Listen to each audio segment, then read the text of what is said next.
The bride handed me $800 and asked, "Can you help ruin my wedding?" The bride, Lynn, stood there with a serious expression. "I need you to object at my wedding later when the ceremony starts. Please." I was shocked. I mean, I'd been in love with her since junior year in high school, and even before then, we were best friends for years. So you'd think that this would be a dream come true, but it wasn't. It made absolutely no sense. "Why me? You've already said no to me back when I confessed my feelings to you," I reminded her. She frowned, her face full of guilt. "I'm asking you because I know you'll say yes, and because this morning, I found out the groom is cheating on me." I almost didn't believe her. The guy she was set to marry, Oliver, was perfect. He had a good job, a kind family, and gave her the kind of romantic love people write songs and movies about. I knew they loved each other, so for him to end up a cheater, it didn't make sense. But I couldn't stand it either. Lynn deserved better than a cheater. I took a deep breath and nodded. "I'll do it." She smiled softly. "When the priest asks if anyone objects, just stand up. Say you object. Don't bring up the cheating. Just say you still love me and I'll handle the rest," she instructed. I studied her face while she talked. She didn't look angry, not even sad, just defeated. If Oliver really cheated, wouldn't she be furious? Wouldn't there be some kind of fire in her eyes? I should have asked more questions, but all I could think about was that maybe, just maybe, if she wasn't marrying Oliver, I'd finally have a chance. I left the bridal room and entered the wedding venue, a fancy vineyard I could never afford. Oliver waved me over and smiled, shaking my hand. "Hey man, so glad you could make it. Lynn didn't invite a lot of friends, but I'm glad she at least has her best friend," he said, patting my shoulder. I looked at the sincere expression on his face and still couldn't believe this was the guy who cheated and hurt Lynn. But I made a promise I never should have made. I sat in the back row in my only suit, practicing my lines under my breath. When the officiant asked if anyone objected, my heart was hammering so hard I thought everyone could hear it. I stood up. "I object. I'm still in love with Lynn." The room went silent. Oliver turned around, his face hurt and confused. Lynn's eyes found mine. "I'm so sorry." She turned to Oliver, her voice breaking. "I love him too." Then she dropped her bouquet and ran, grabbing my hand as she passed my row and dragging me toward the doors. I heard the room burst into shouts and arguments behind us just before the doors shut. We kept running until we reached my truck in the parking lot. She climbed in, still in her wedding dress, and I drove off. The entire ride was filled with her sobbing, completely destroyed by what we'd done. I didn't know what to say either, but the sadness in her voice broke my heart. So I hit the brakes and turned on the road towards the Santa Monica Pier parking lot, our old hangout spot, the same place she'd broken my heart years ago. "Come on," I said quietly, taking her hand gently. "This'll take your mind off of things." We walked onto the pier together, her in her wedding gown, me in my only suit, people staring and congratulating us without knowing the full story. We got funnel cake and walked along the boardwalk, and for a moment, it almost felt normal, like we were just two kids again, before weddings and confessions and heartbreak. Her phone kept buzzing in her clutch. She'd glance at it, and then put it away. "Is that Oliver?" I asked. She nodded, her face looking even more hurt. We sat down across from each other on the Ferris wheel with the sun panting the sky orange, when I finally said, "There's something I don't understand. Oliver's the nicest guy I'd met, and that's saying a lot considering I lost you to him. Why would he ever cheat? Like what happened? How did you find out?" Lynn looked at me completely caught off guard and broke down. "I'm so sorry. I lied." I froze. "What do you mean you lied?" "Oliver, he never cheated. I made that up. This morning, just before the wedding, I got a call from my doctor. I'm terminal. How could I make the man I love the most in the world marry someone who was dying?" She sobbed, tears falling straight onto her dress. "I thought if I destroyed the wedding, if I made him hate me, he could move on easier. He wouldn't have to suffer watching me shrivel away. But why me? Don't you know I'd feel hurt too, knowing I could never have you and now I was really going to lose you?" I shouted, fighting back my own tears. "I know. I chose you because I knew you couldn't say no. I made you hurt him for me,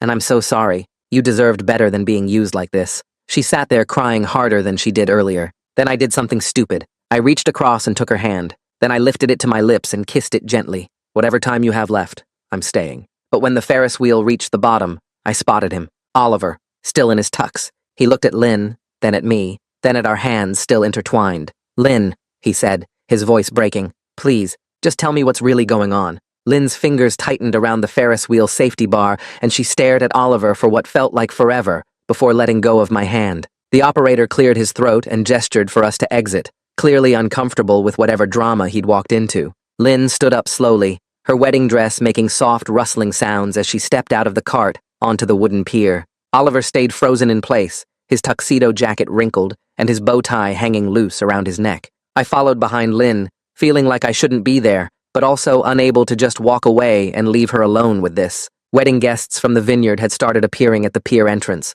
probably following Oliver here after he left, and they stood in small groups, whispering and pointing at us. Lynn took 3 steps toward Oliver and stopped, her hands twisting together in front of her dress. She opened her mouth twice before any words came out, and when they did, her voice was shaky and quiet. She told him she needed to explain something important, something she should have said this morning instead of making up lies and destroying everything. Oliver's face shifted from anger to confusion to something that looked almost like fear as he watched her struggle to speak. Lynn moved closer to Oliver until they were only a few feet apart, close enough that I could see her hands shaking. She took a big breath and started talking about the phone call from her doctor that morning, the one that came right before she was supposed to walk down the aisle. The words came out in a rush as she explained about the diagnosis, about finding out she was terminal and panicking because she couldn't make him marry someone who was dying. Oliver's face went completely white, and he reached out to grab the pier railing with one hand like his legs might give out. Lynn kept talking, her voice breaking as she described how she thought the kindest thing would be to make him hate her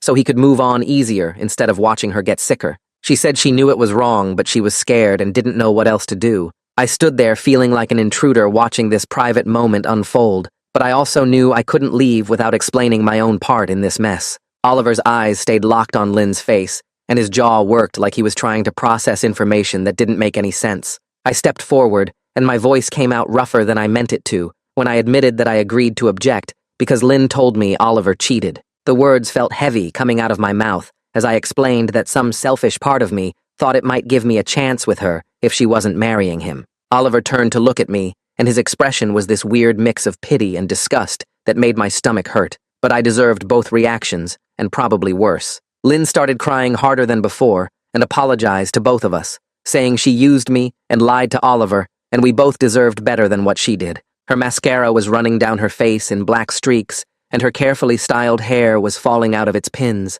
The wedding guests who had followed Oliver were getting closer now, trying to hear what we were saying, and a few people had their phones out, probably recording this whole disaster. Oliver's hands were gripping the railing so hard his knuckles turned white, and I could see him trying to hold himself together. Oliver finally spoke, and his voice was surprisingly calm considering everything that just happened, asking Lynn basic questions about the diagnosis. He wanted to know what type of cancer it was, what stage, what exactly the doctors said during that phone call this morning. Lynn wiped her face with the back of her hand and explained it was advanced and aggressive, but there were treatment options, though she admitted she didn't know much more than what the doctor told her in a 5-minute call. She said the doctor wanted her to come in for more tests and to discuss treatment plans, but that's when she panicked and decided to blow up the wedding instead. Oliver listened without interrupting and then looked around at all the people staring at us from various points on the pier. He suggested we go somewhere private to talk instead of having this conversation on a public pier with tourists and wedding guests watching us like we were some kind of show.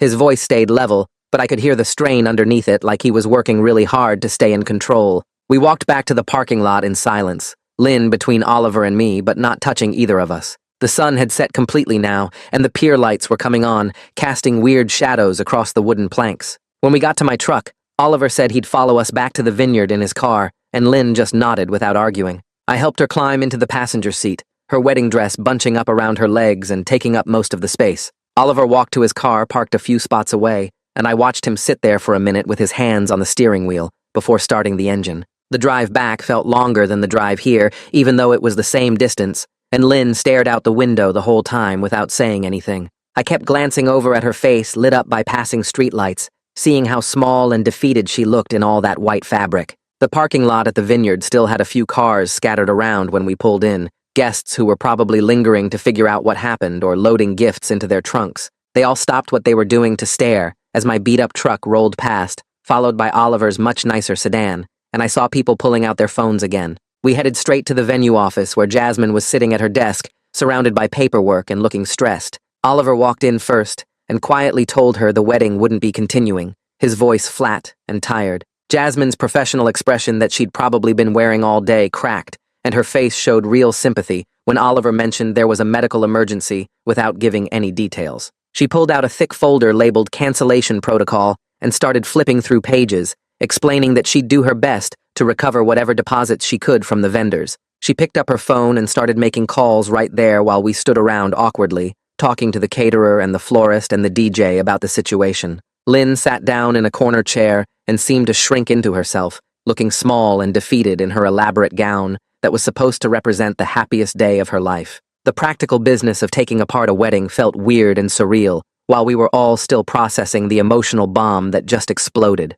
Word spread fast among the remaining guests that the wedding was officially canceled, and people started coming up to us with questions. Oliver stood near the office door and politely but firmly told everyone it was a private family matter and asked them to respect our privacy. His parents approached looking hurt and confused, and his mom tried to hug him, but he gently pulled away and said he'd call them tomorrow to explain. I could see the pain on their faces as they walked back to their car, probably wondering what their son's bride had done to cause this disaster. Lynn's mom pushed through a small group of guests and tried to talk to her daughter, but Lynn just shook her head and said she'd explain everything soon. Her mom looked between Lynn, Oliver, and me like she was trying to piece together what happened, and I saw the moment she decided to back off and give Lynn space. More guests filtered out slowly, some shooting dirty looks at Lynn or me, others just looking sad and uncomfortable. Once the venue finally cleared out, and it was just us and Jasmine finishing up paperwork, Oliver told Lynn she should go home and rest. He asked if I could make sure she got there safely, his voice carefully controlled like he was holding back either tears or anger,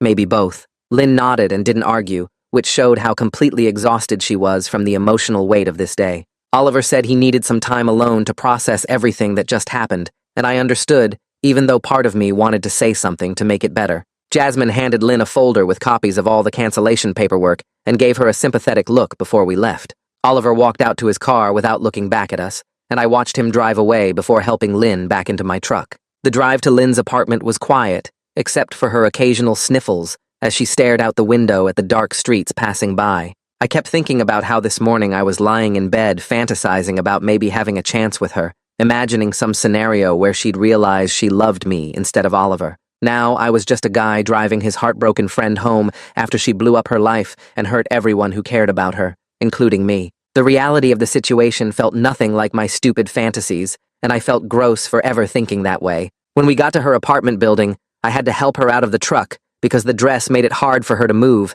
and she almost tripped on the steps leading to her door. She fumbled with her keys for a minute before getting the door open, and then she turned to look at me with red, swollen eyes. She said she was sorry for dragging me into this mess, her voice barely above a whisper, and I didn't know what to say back, so I just nodded. She went inside and closed the door, and I stood there for a few seconds before walking back to my truck, wondering what the hell I was supposed to do now. Back in my apartment that night, I couldn't sleep. I kept replaying Oliver's face when he looked at me on that pier, the way his expression shifted from confusion to hurt to something like resignation. The guy never did anything wrong except fall in love with the same woman I loved, and I helped destroy his wedding day because I was too caught up in my own feelings to ask the right questions. Around midnight, I picked up my phone and stared at Oliver's contact info for a solid 10 minutes before I finally started typing. I kept it simple, just said I was sorry for my part in what happened, and that if he needed help coordinating Lynn's medical appointments or anything else, I was available. It felt like the smallest thing I could do after participating in the worst day of his life,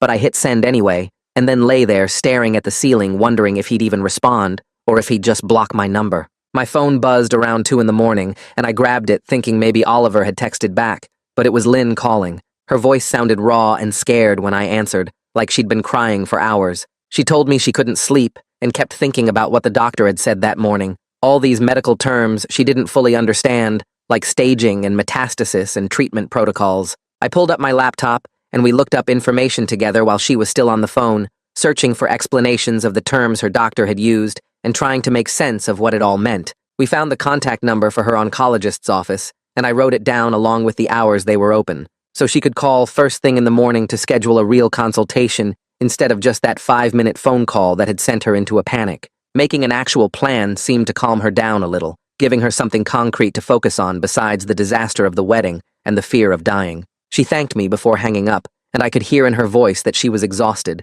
and I told her to try to get some sleep, even though I knew neither of us really would. I lay back down and closed my eyes, but my brain wouldn't shut off, just kept running through everything that had happened and wondering what came next. Oliver texted back in the morning with just a few words saying he'd be at the doctor's appointment and to send him the details when we had them. His response was cold, but not cruel, which honestly felt like more grace than I deserved. I forwarded him the oncologist's contact info that Lynn and I had found, along with another brief apology that he didn't respond to this time. I spent the rest of the morning sitting at my kitchen table with coffee I didn't really drink, wondering if I was making another huge mistake by staying involved in all of this. Part of me worried that Lynn was just going to keep using me because she knew I couldn't say no to her, that I was falling back into the same pattern I'd been stuck in since high school. But then I thought about her sitting alone in that wedding dress, looking absolutely scared, and I decided that even if this hurt me in the end, I couldn't just abandon her now. Some part of me knew this wasn't about romance anymore, or at least it shouldn't be. It was about being the friend she actually needed,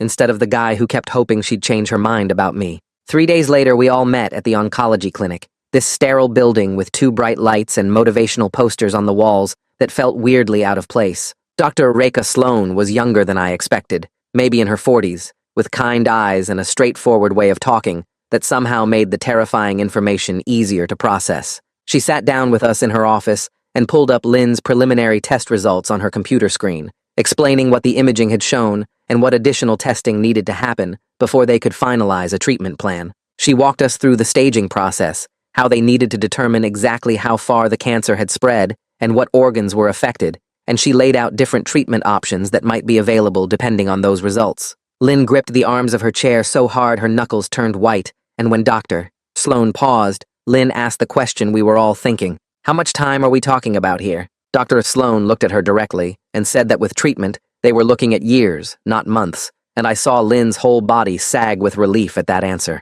It wasn't a cure, and it wasn't a guarantee, but it was hope, and that was more than any of us had 3 days ago. Oliver arrived 15 minutes late, still wearing his work clothes like he'd rushed straight from the office, and he slipped into the empty chair next to Lynn without saying anything to me. Dr. Sloan briefly went back over what she'd already explained, and Oliver immediately started focusing entirely on Lynn and the doctor, asking these really practical questions about treatment timelines and side effects, and what Lynn's day-to-day life would look like during chemo. The tension between me and Oliver faded into the background as we all zeroed in on the medical reality in front of us, and I realized this was bigger than our personal drama. Dr. Sloan outlined a plan for imaging scans and lab work over the next week to fully stage the cancer before they could decide on the specific treatment approach. Lynn signed consent forms with shaking hands, while Oliver took notes on his phone about appointment times and what preparation she'd need to do beforehand, like fasting for certain tests or avoiding caffeine. When we finally left the clinic and walked out into the parking lot,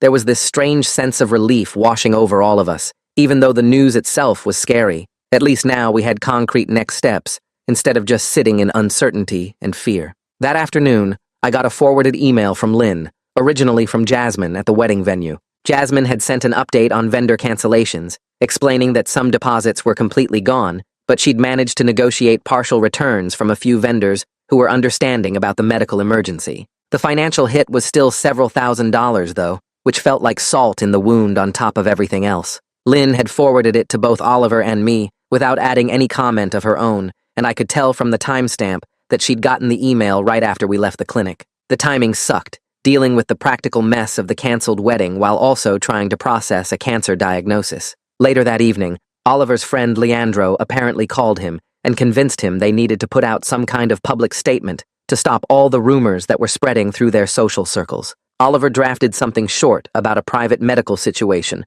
requiring the wedding to be postponed, asking people for privacy and understanding during a difficult time. He ran the statement by Lynn before posting it anywhere, showing her the draft and asking if she was okay with it, which demonstrated a level of respect that made me feel even worse about my part in deceiving him. Lynn approved it, and Oliver posted it to his social media, and within an hour, people started responding with support instead of speculation. I opened my own social media apps and immediately regretted it, seeing all kinds of gossip and theories about what had happened at the wedding. Some people were blaming Lynn, others were blaming me, and a few were even suggesting Oliver had done something wrong. The speculation was cruel and based on absolutely nothing, and I realized I couldn't handle reading other people's opinions right now when I was barely managing my own complicated feelings about everything. I deleted all the apps from my phone, just removed them completely so I wouldn't be tempted to check. The distance from everyone else's noise felt necessary and almost immediately calming. Lynn texted me about an hour later to thank me for not engaging with any of the posts or trying to defend myself publicly, saying she really appreciated me protecting her privacy instead of adding to the drama. I told her it wasn't a big deal, that what other people thought didn't matter compared to what she was dealing with, and she sent back a simple thank you that somehow felt heavier than the words themselves. Around midnight, my phone buzzed with Lynn's name on the screen, and I answered to hear her crying softly on the other end. She started talking about things she hadn't mentioned before, like how scared she was about losing her hair and not being able to do basic things for herself. She kept saying she didn't want to become a burden on everyone, that the thought of people having to help her shower or eat made her want to disappear. I just listened without trying to tell her it would be okay or that she shouldn't worry about those things. She talked for almost an hour about watching herself fall apart piece by piece, about Oliver seeing her weak and sick instead of the person he fell in love with. Her voice got quieter as she admitted that's why she tried to push him away, because she couldn't handle the idea of him watching her body fail. I stayed on the line even after she stopped talking, just breathing with her until she said she needed to try to sleep. The next morning, I texted her asking if we could talk in person, and she agreed to meet me at a park near her apartment. We sat on a bench while joggers passed by, and I told her straight up that I was happy to drive her to appointments and help with whatever she needed, but I couldn't do it if she was going to keep lying to me. She looked down at her hands and nodded, her eyes filling with tears again. I said I needed her to be honest going forward, that I couldn't be her friend if she was just going to use me whenever it was convenient. Lynn apologized for manipulating me at the wedding, for taking advantage of how I felt about her all these years. She said she knew it was wrong, and she was sorry for making me hurt Oliver when he didn't deserve it. The conversation was painful and awkward, but it felt like we were finally being real with each other, instead of playing the same game we'd been stuck in since high school. She promised to be honest, and I believed her. Or at least, I wanted to believe her. 2 days later, Lynn texted me saying she was meeting Oliver at a coffee shop and asked if I could not contact her for a few hours. I told her that was fine, and spent the afternoon trying not to check my phone every 5 minutes. She finally texted around 4, saying she'd apologize to Oliver without asking him to take her back or forgive her, just owning what she did to him. She said he listened to everything and told her he needed time to process, but he wasn't cutting her out of his life completely. I texted back that Oliver was showing more grace than most people would, and she sent back a simple yes. The staging scans started the following week and took 2 full days of different tests at the hospital. Oliver showed up for the morning appointments, and I came for the afternoon ones, and we ended up overlapping in a few waiting rooms where we tried not to make eye contact. We focused on practical stuff like making sure Lynn had filled out all her paperwork correctly and that she had water and snacks between tests. The shared purpose of helping her get through the medical procedures made the personal tension fade into the background a little. It wasn't comfortable sitting there together, but it was functional, and that felt like some kind of progress. Lynn looked exhausted by the end of the second day, her face pale from all the fasting and contrast dye and stress. Dr. Sloane's office called 3 days later, asking all of us to come in for the results, and my stomach dropped when I saw the appointment time in my calendar. We sat in her office with Lynn in the middle chair, Oliver on one side and me on the other, while Dr. Sloane pulled up scans on her computer screen. She explained that the cancer was advanced and had spread more than they initially thought, but there were aggressive treatment options available. She talked about a chemotherapy protocol that had shown good results in similar cases, being careful to explain the side effects and challenges while also emphasizing that this was treatable. Lynn asked how long she had, and Dr. Sloane said that with proper treatment, they were looking at years, not months, that people live full lives with this kind of cancer when they get the right care. Lynn started crying with relief, and both Oliver and I reached for her hands at the exact same time, then pulled back awkwardly when we realized what we'd done. Dr. Sloane pretended not to notice and kept talking about next steps and treatment schedules. The next problem came up almost immediately when Dr. Sloane's nurse explained that insurance pre-authorization for the treatment plan could take anywhere from a few days to several weeks. Lynn got visibly frustrated, asking how she was supposed to just wait around when she needed to start treatment as soon as possible. The nurse was sympathetic, but said there wasn't much they could do to speed up the insurance company's process, that it was just part of how the system worked. We left the office feeling like we'd taken 1 step forward and 2 steps back, getting good news about treatment options, but then hitting a wall with bureaucracy. Lynn was quiet on the drive home, and I could tell she was trying not to lose it completely. The following day, Oliver sent a text to both Lynn and me saying he had savings and could pay out of pocket for treatment if insurance became a problem, that he didn't want money to be the reason her care got delayed. Lynn immediately called him, and I could hear her half of the conversation from across the room, her voice getting higher as she insisted she couldn't accept that kind of help from him. She said she'd already ruined his life and destroyed their wedding. She wasn't going to let him pay thousands of dollars for her medical bills on top of everything else. Oliver must have argued with her because she kept repeating no over and over until finally, she just hung up. She looked at me with tears running down her face and said she couldn't take his money, that it would make everything worse. I understood what she meant, even though practically speaking, it would solve a huge problem. That night, I logged into my bank account and stared at the numbers, doing math in my head about what I could actually afford to contribute. I had maybe $3,000 saved up if I emptied everything, which felt like a lot to me, but was basically nothing compared to what cancer treatment actually costs. The reality of my financial limitations hit me hard, forcing me to accept that wanting to help wasn't the same as being able to help in meaningful ways. I could offer my time and my presence, but I couldn't write checks that would make a real difference in Lynn's care.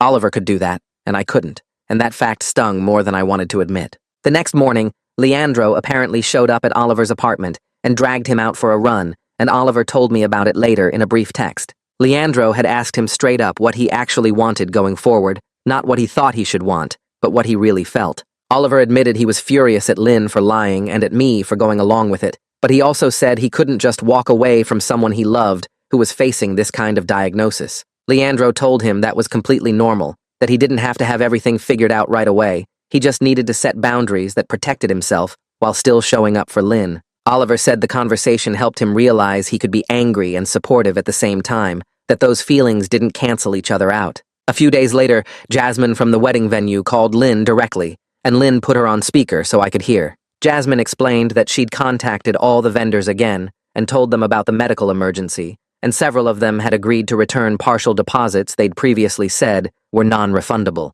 She said she was sending back about 40% of what had been lost, which wasn't everything, but was way more than anyone expected to get back. Lynn started crying on the phone and thanked Jasmine over and over, saying she didn't know why a stranger would go to so much trouble for her. Jasmine's voice got soft, and she said she'd lost her sister to cancer 5 years ago, and she remembered how overwhelming everything felt, how the little kindnesses from random people made the biggest difference. After they hung up, Lynn just sat there holding her phone and crying, and I realized that small mercies felt huge right now, when everything else was so overwhelming and scary and out of control. That night, I sat in my apartment staring at my laptop screen, typing "therapist near me" into the search bar, and then deleting it 3 times before finally hitting enter. I scrolled through profiles of smiling professionals until I found one named Isabel Gates, who offered telehealth appointments and had availability within the week. I filled out the intake form at 2 in the morning, my fingers hovering over the question asking what brought me to therapy,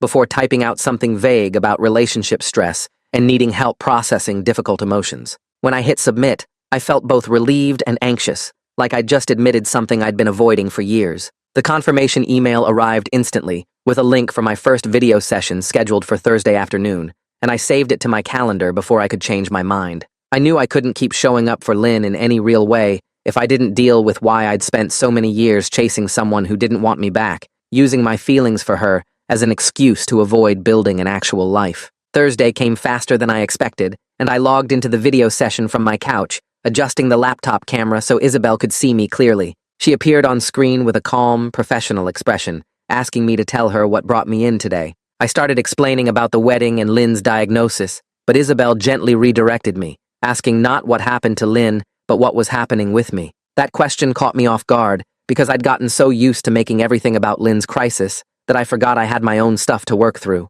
Isabel asked me to describe my relationship with Lynn going back to high school, and as I talked, she started pointing out patterns I'd never noticed before. She said it sounded like I'd been putting Lynn on a pedestal for years, making her the center of my world and defining my self-worth through whether she paid attention to me. When she asked why I agreed to object at the wedding, I started to say it was to help Lynn, but Isabel stopped me and said it sounded more like I was acting out my fantasy of being chosen over Oliver. That hit hard because it was true, even though I didn't want to admit it. She pointed out that if I'd really been thinking about what Lynn needed, I would have asked more questions or refused to participate in something so destructive. Instead, I jumped at the chance because some part of me thought it might finally give me what I'd wanted for years. Sitting there looking at Isabel's face on my laptop screen, I felt exposed and uncomfortable, seeing my behavior laid out so clearly, with no way to pretend it was noble or selfless. Isabel wasn't mean about it. She just stated the facts, and I realized she was right about everything. The session ended with her giving me homework to think about what I actually wanted from my life separate from Lynn.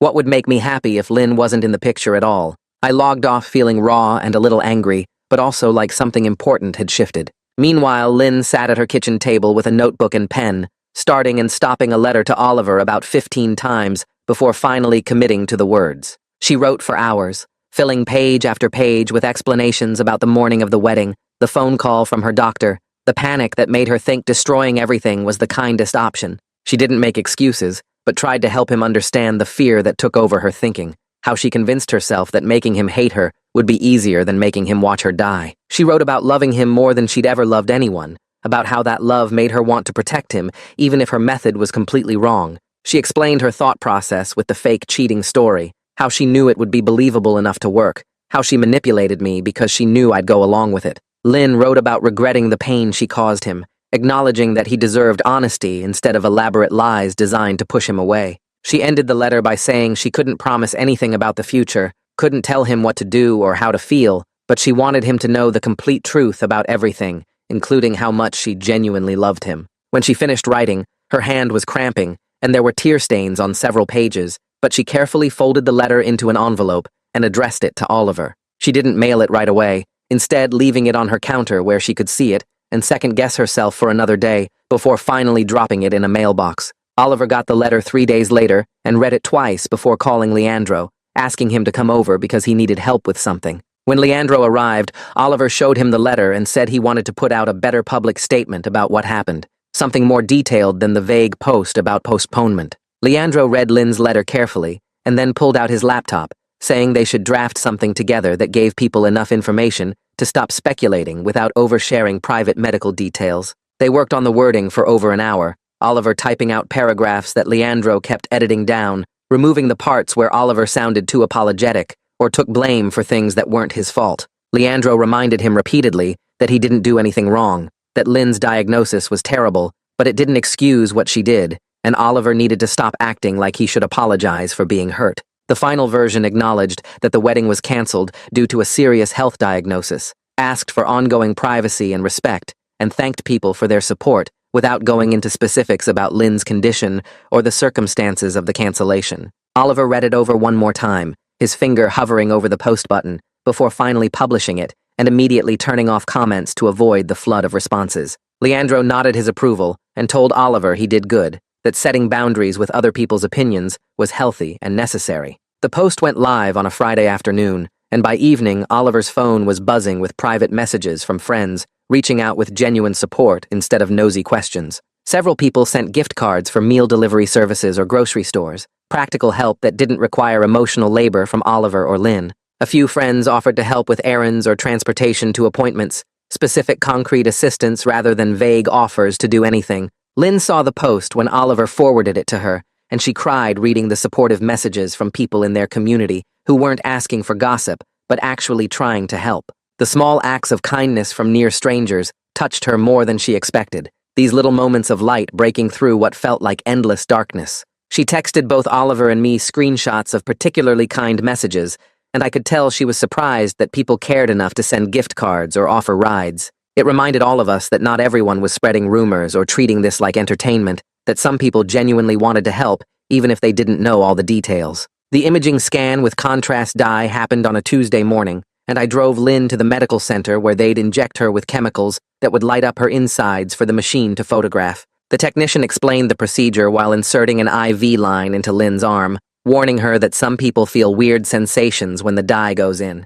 Lynn nodded and tried to look calm, but I could see her hands shaking slightly as she lay down on the scanning table. When they injected the dye, Lynn's face went pale, and she started breathing fast, her eyes wide with panic. I moved closer to the table and started talking her through breathing exercises I'd learned from my own anxiety, counting breaths in and out slowly until her breathing matched mine. The technician paused the scan to check on her, and that's when Oliver appeared in the doorway, holding Lynn's favorite soft blanket and a water bottle, having remembered these comfort items without anyone asking him to bring them. He spread the blanket over Lynn's legs while I kept talking her through breathing, and we worked together without discussing it or acknowledging each other, both just focused on helping Lynn get through an uncomfortable medical procedure. The technician resumed the scan once Lynn's breathing stabilized, and Oliver and I stood on either side of the room watching the machine rotate around her body, mapping the cancer inside her with cold, mechanical precision. When it finished, we helped Lynn sit up slowly, and she drank from the water bottle Oliver brought while wrapped in her blanket,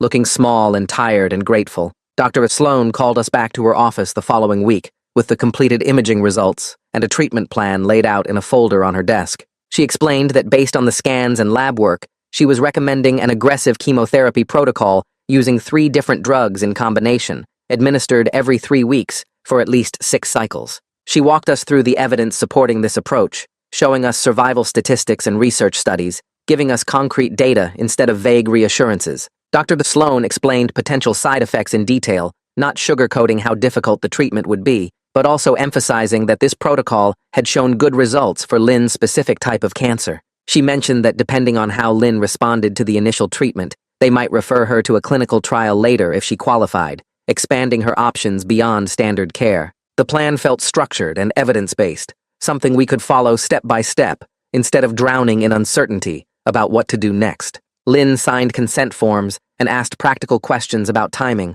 wanting to know when she could start treatment now that insurance had finally approved everything. Dr. Sloan scheduled the first infusion for the following Monday, saying there was no benefit to waiting once they had a plan in place. Lynn nodded and said she wanted to move forward immediately, tired of sitting in limbo between diagnosis and treatment, ready to fight this thing even though she was terrified of what the fight would cost her. Walking out to the parking lot after the appointment, Oliver and I both headed toward Lynn at the same time, and I said I'd drive her to the first chemo session on Monday. Oliver stopped walking and turned to face me, his jaw tight, saying he was still her fiancé in every way that mattered, and he should be the one taking her. I felt anger flash through me and snapped back that he was the one who asked for space, that he couldn't have it both ways. We stood there in the parking lot arguing about logistics, while Lynn walked ahead to my truck, and I realized we were both really arguing about our own fear and helplessness, using the question of who drives to chemo as a stand-in for deeper feelings neither of us knew how to express. Oliver said he loved Lynn and wasn't going to abandon her just because she made a terrible mistake, and I said I loved her too and had known her longer than he had. We were getting louder when a voice interrupted us, and we both turned to see Dr. Sloan's nurse standing near the clinic entrance with a disappointed expression on her face. The nurse walked over and said she'd overheard our argument, and she wanted to suggest something that might help everyone. She explained that Lynn would benefit from having a support schedule, so no one burned out trying to do everything alone, and she had consistent help throughout treatment. The nurse pulled out a printed template from her clipboard, showing how to organize caregiving responsibilities across multiple people, with spaces to fill in who would drive to appointments, who would help with meals, who would check in on different days.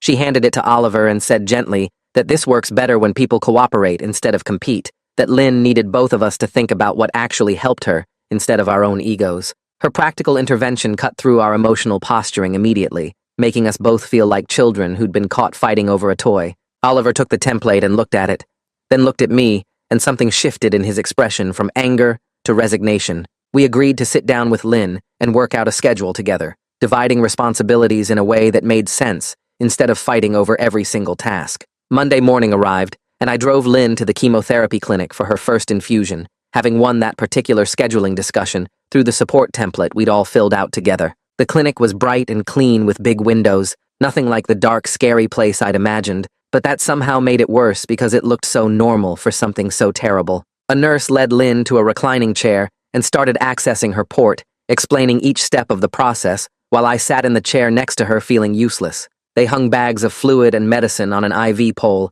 clear liquid dripping down tubes into Lynn's body, poison designed to kill cancer cells faster than it killed healthy ones. Lynn tried to stay positive, smiling at the nurse and making small talk, but I could see her hands gripping the chair arms tightly. The infusion took hours, and I sat there watching Lynn try to read a book while chemicals flowed into her bloodstream, watching her face gradually change from nervous to uncomfortable to quietly miserable. The side effects started before we even left the clinic, Lynn's face going pale and her hand reaching for the small basin the nurse had given her just in case. I helped her walk slowly to my truck, her movements careful like everything hurt, and the reality of what the next few months would look like hit me hard in the chest. This wasn't a movie where love conquers cancer with a montage of brave smiles and recovered health. This was a brutal medical process that was going to hurt Lynn badly before it had any chance of helping her, and all I could do was drive her home and watch her suffer through it. I got home around 10 that night and collapsed on my couch, still in my clothes that smelled like hospital disinfectant,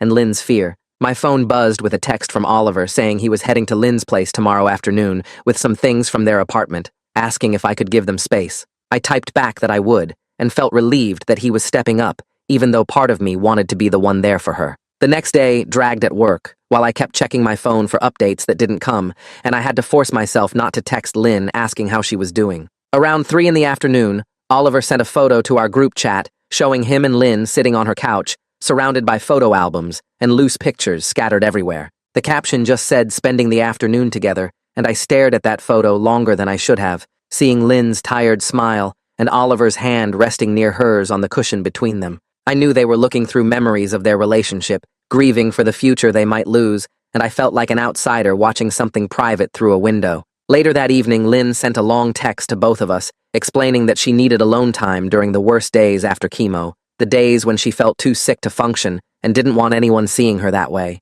She wrote that it wasn't personal, but she needed privacy when things got really bad, and we both responded saying we understood, even though my instinct was to show up anyway. Oliver texted just to me afterward saying this was going to be harder than he thought, learning to give space when everything in him wanted to be there taking care of her. I agreed, and we had this weird moment of connection over how difficult it was to respect Lynn's boundaries when we were both terrified of losing her. Monday morning, I walked into my boss's office before my shift started and asked if we could talk about my schedule for the next few months. He looked up from his computer with that expression bosses get when they know you're about to ask for something complicated, but he gestured for me to sit down. I explained that my best friend was going through cancer treatment, and I needed flexibility to help with medical appointments, offering to work remotely on days when I had to drive her places. My boss leaned back in his chair and asked how much time we were talking about, and I admitted I didn't know exactly, but probably 1 or 2 days a week for the next several months. He was quiet for a minute doing mental calculations about scheduling and coverage, then said he could make it work, but I'd lose overtime opportunities since remote work didn't qualify. The pay cut would hurt, but I told him I understood and appreciated the flexibility, shaking his hand on the arrangement. Walking out of that office, I felt both relief and worry about money, wondering if I was making another bad decision by putting Lynn's needs ahead of my own financial stability. That evening, I had a video session with Isabel and told her about the work arrangement, expecting her to point out that I was sacrificing myself again. Instead, she surprised me by saying, this sounded like a mature choice, because I'd set clear limits on what I could sustainably offer, rather than trying to be everything for Lynn. She helped me see the difference between healthy support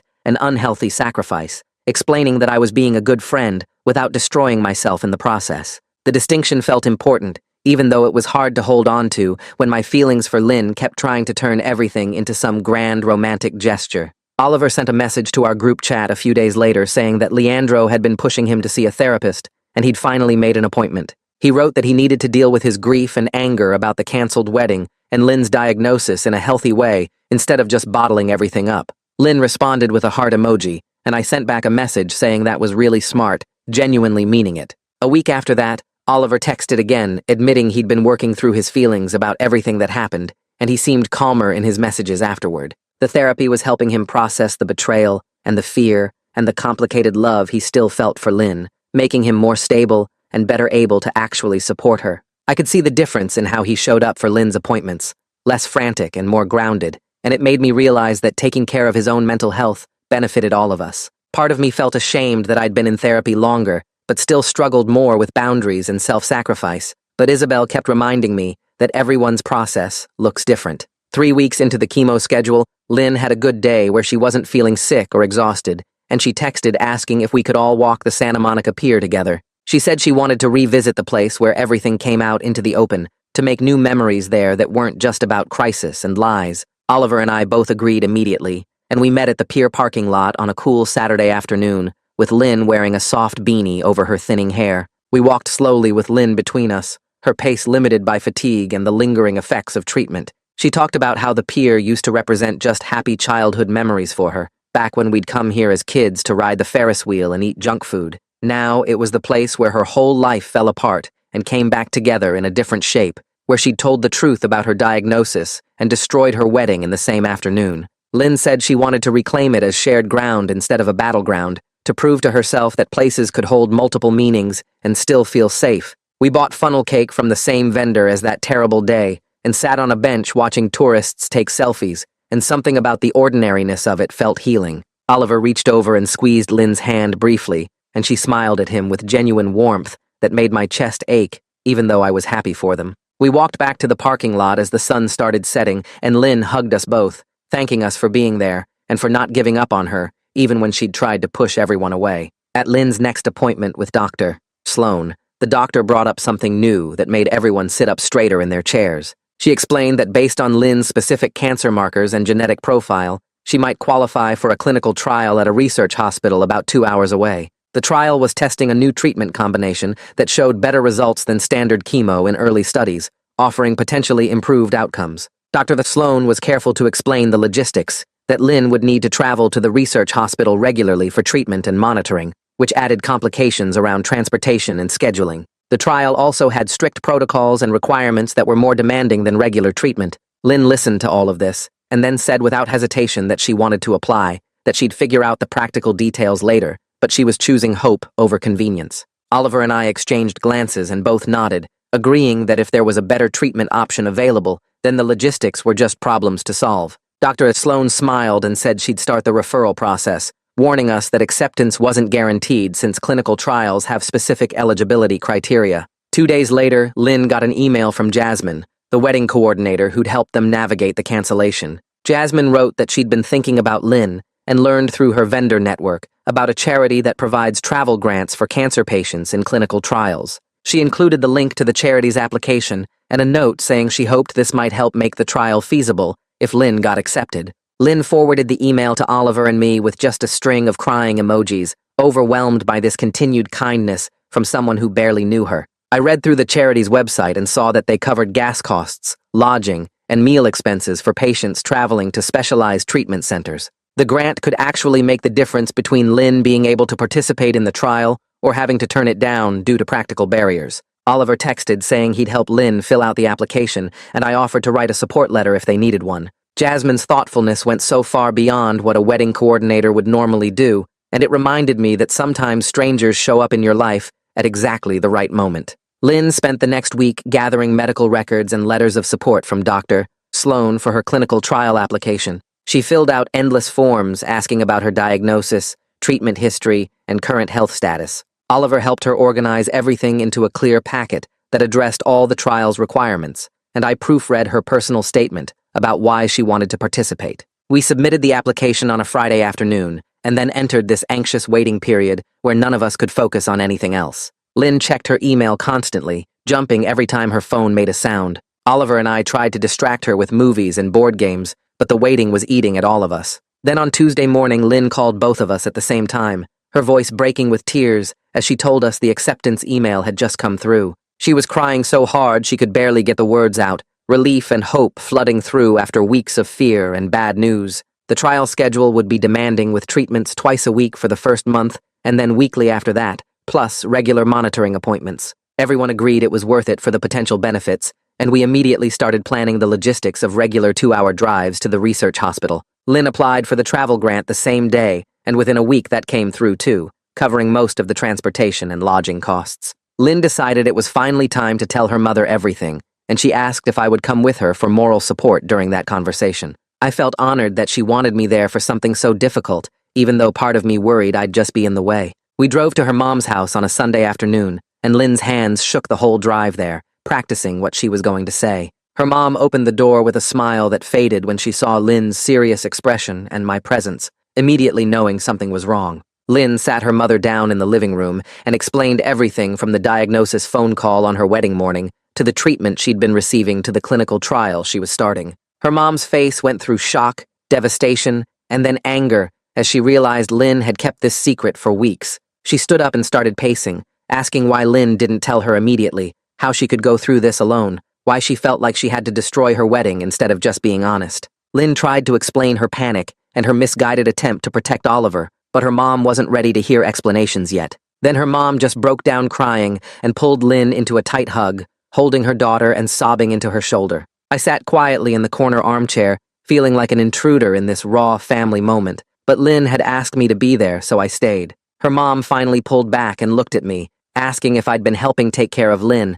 and I nodded, saying that Oliver and I were both supporting her through treatment. She thanked me with tears still streaming down her face, and I felt the weight of Lynn's trust in bringing me into this conversation with her mother. The trial schedule created a new problem when Oliver looked at the treatment calendar and realized it overlapped with a critical period at his job. He was working on a major project with tight deadlines, and his boss had already warned him that the next month would require extra hours and full presence. Oliver was torn between his career responsibilities and wanting to be there for Lynn, texting me late one night that the guilt was eating him alive. He'd already used personal days for Lynn's earlier appointments and couldn't afford to jeopardize his job, but how could he prioritize work when Lynn was starting a potentially life-saving treatment? I didn't know what to tell him because both things felt equally important, and impossible to balance. Lynn made the decision for him by telling him firmly that she needed him to keep his job and his stability, that he couldn't put his whole life on hold for her. She said she had me and her mom to help with transportation during the intensive phase,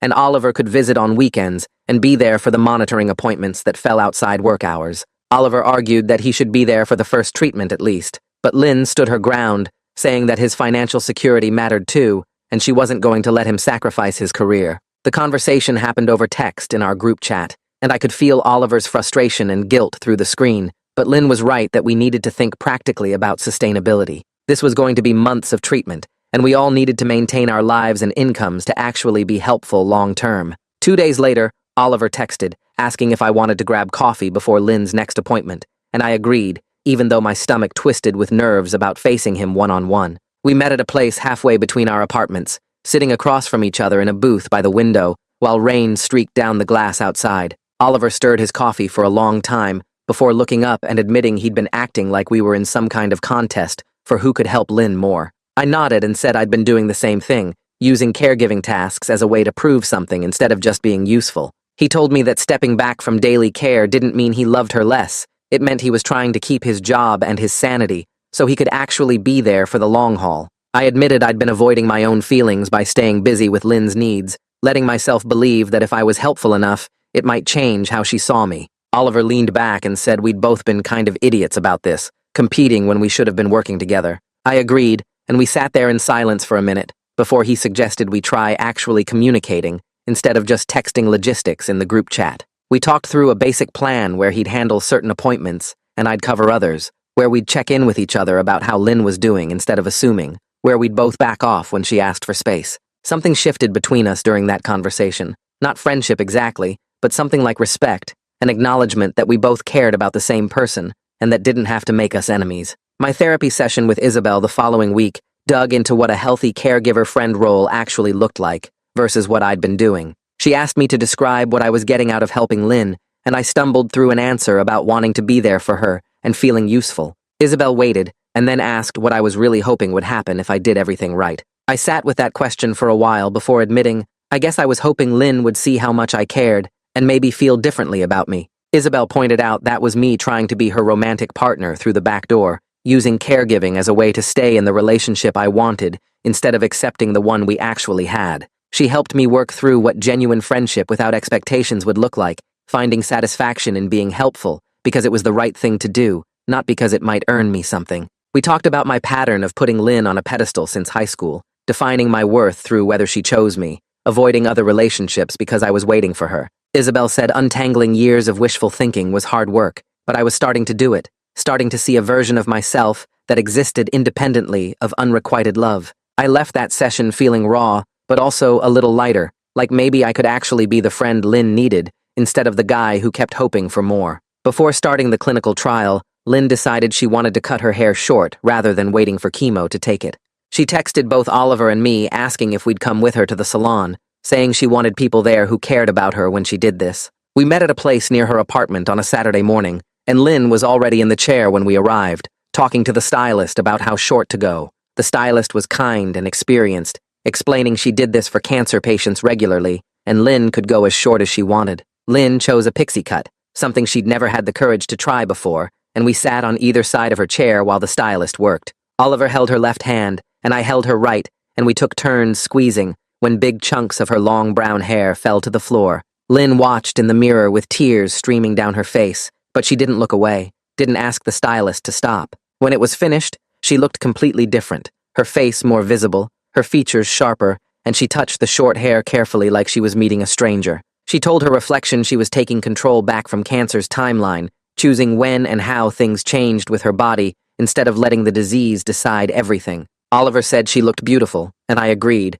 and for once it didn't feel competitive, just two people telling her the truth. That evening, Lynn sat on her couch with her laptop and drafted a social media post, reading it out loud to herself and changing words until it felt right. She thanked people for their support and asked for continued privacy as she started a new treatment, mentioning the clinical trial without giving too many details. She included a photo of her new short hair with a small smile, taking control of her own story instead of letting rumors and speculation fill the silence. Oliver and I both saw it when she posted and immediately texted our support in the group chat. The response came fast and overwhelmingly positive, friends and acquaintances commenting with encouragement and heart emojis. Several cancer survivors reached out privately to Lynn, sharing their own experiences and offering advice about managing side effects. One woman sent a long message about the same trial Lynn was entering, what to expect, what helped her get through the rough days. Lynn read these messages with tears in her eyes, telling us she hadn't expected this kind of community, hadn't realized how many people understood what she was facing.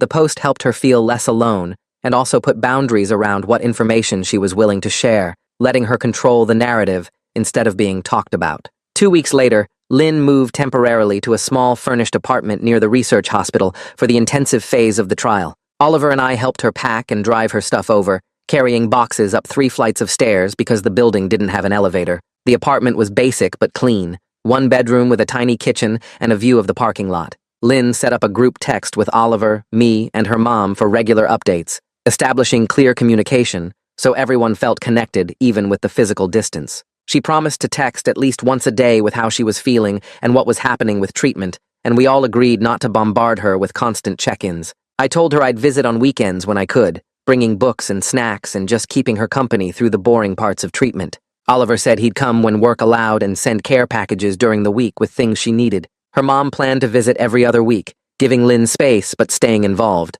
The structure helped everyone feel less anxious about the distance, knowing there was a plan for staying connected and sharing information. My weekend visits fell into a comfortable routine over the next month. I'd drive up Saturday morning with a bag of books, magazines, and whatever snacks Lynn was craving that week, and we'd spend the day watching bad reality TV shows and reading in companionable silence. We didn't try to force deep conversations or process everything that was happening, just existed together in the small apartment while she rested between treatments. Lynn said these normal moments helped her feel like a person instead of just a patient, gave her brain a break from thinking about cancer and side effects and scan results. I'd usually stay over on her couch and drive back Sunday evening, and the low-stakes nature of these visits felt more sustainable than the intensity of those first few weeks after the wedding. Oliver sent care packages during the week, with practical items like ginger tea for nausea, soft blankets, puzzle books, and funny cards that made her laugh. He'd include little notes about random things happening at work or something stupid his neighbor did,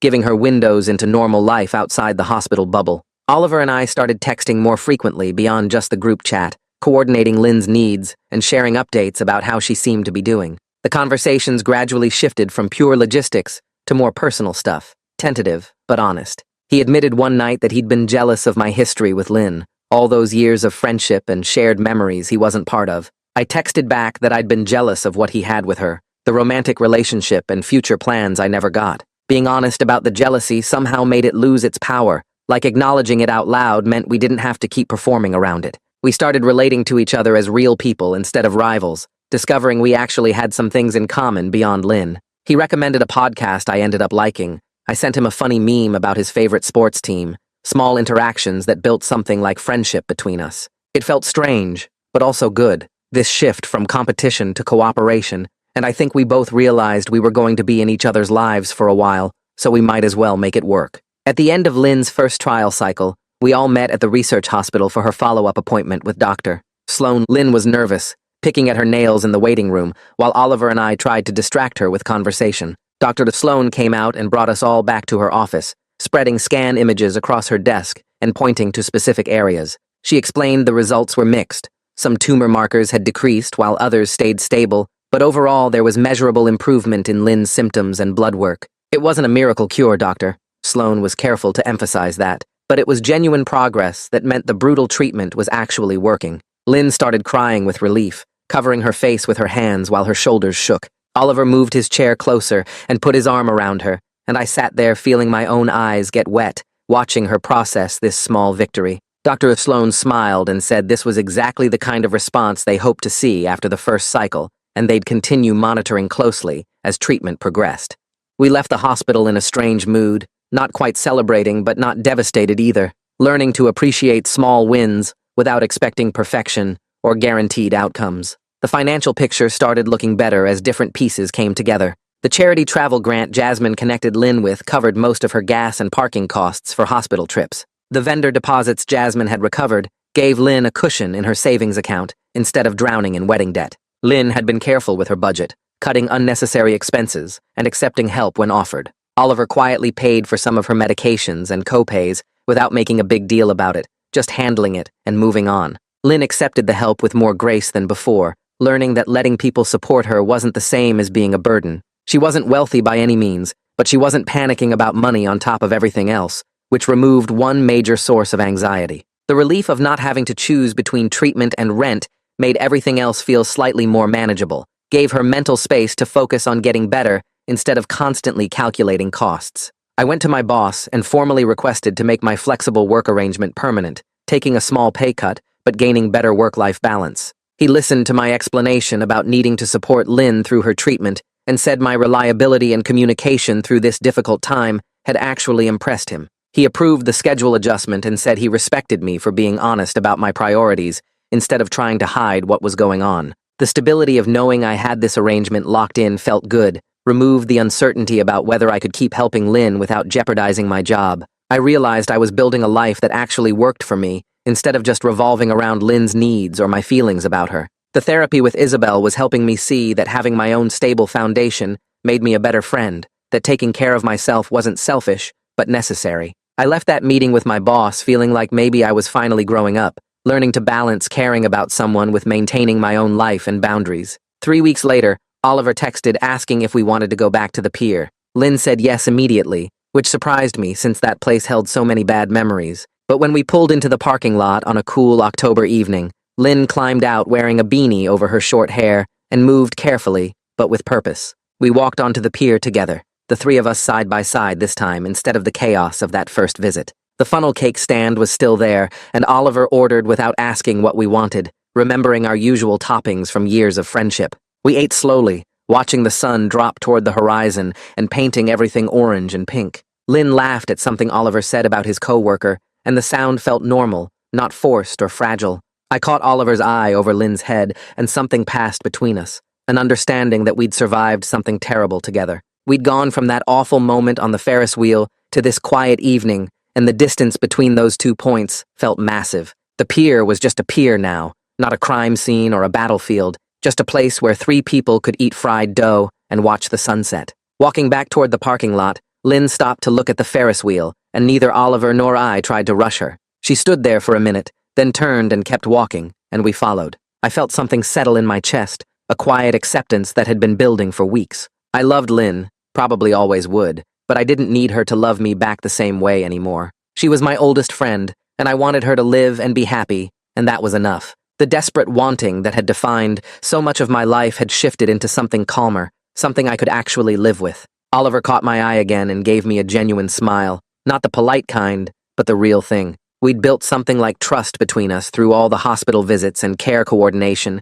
and late-night texts about medication schedules. It wasn't friendship exactly, but it was solid. That evening, the 3 of us sat on Lynn's couch and set up a weekly video call schedule. Oliver pulled out his calendar app, and we blocked out Thursday evenings for check-ins about Lynn's appointments, medication refills, transportation needs, and how everyone was actually doing. Lynn insisted we include our own needs too, not just hers, making sure Oliver talked about his work stress, and I mentioned my therapy sessions. The system wasn't perfect, but it was sustainable, with clear roles and honest communication, replacing the chaos of those first terrible weeks. Lynn still had months of treatment ahead, but she wasn't facing it alone. We were learning to show up for each other in ways that actually helped, instead of just performing care to feel better about ourselves. So yeah, that's the whole story. Life doesn't always give us Hollywood endings, but sometimes we get something better. Real people choosing to stay and figure it out together. If you appreciated this one, go ahead and hit that like button. You all mean the world to me, and I'll catch you in the next video.